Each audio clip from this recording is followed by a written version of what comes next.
ሁሉም ሰው ራሱን ይወዳል አይደል? ራሱን የማይወድ የለም ያለ ብዬ አላስብም። እንግዲህ ሁላችንም ይብዛም ይነሰም ራሳችንን ወዳዶች ነን።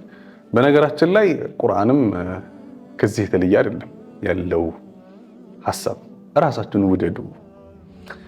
ራሳችሁን ግን ስትወዱ ይሄን ሐሳብ ሳይነሳ ምን ትዝ አለኝ መሰላችሁ? ታላቁ የቁርአን ሊቅ ሙተወልድ ሸዕራዊ ረሕመቱላህ ዐለይህ ሰው ከራሱ ጋር ያለው ፍቅር ሁለት አይነት ነው ይላሉ።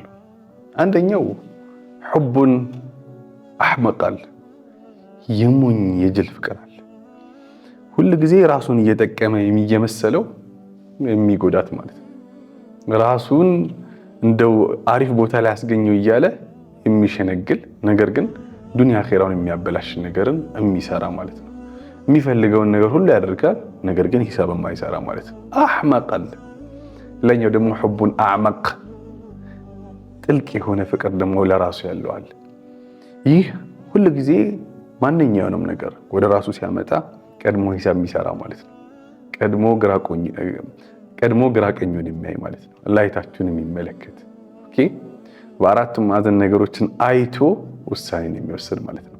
طيب ይህንን ካልኩኝ ከራስን መውደድ ጋር በተያያዘ ዓለም ላይ ያሉ ሁሉም ፍልስፍናዎች፣ ሁሉም አስተሳሰቦች ተመልክታችሁ ከሆነ የሆነን አካል ሲጠቅሙ የሆነን አካል ይጎዳሉ። እስልምና ብቻ ነው አንተ ራስህን ውደድ ይልሃል። ራስህን ወደህ ግን አድርግ የሚልህን ነገር አንተን ይጠቅምሃል፣ ዘርህን ይጠቅምሃል፣ አካባቢ ላይ ያለን ይጠቅማል፣ ሰውን ለእጽዋትና ለእንስሳት ጭምር ይጠቅማል። طيب በጣም ሲምፕል ማሳያ ልንገራችሁ።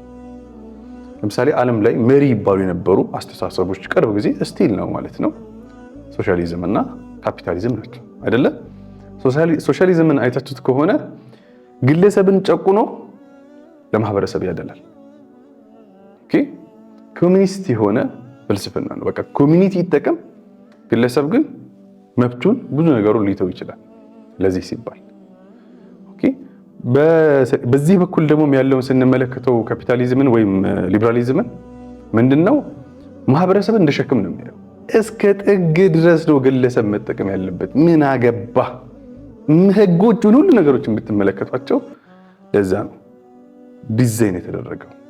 እስልምና ነው በዚህ መሃል አንተ መጠቀምህ ለራሱ ራስህን መውደድህ ለራሱ በእስልምና ፍሬም ውስጥ ሲታይ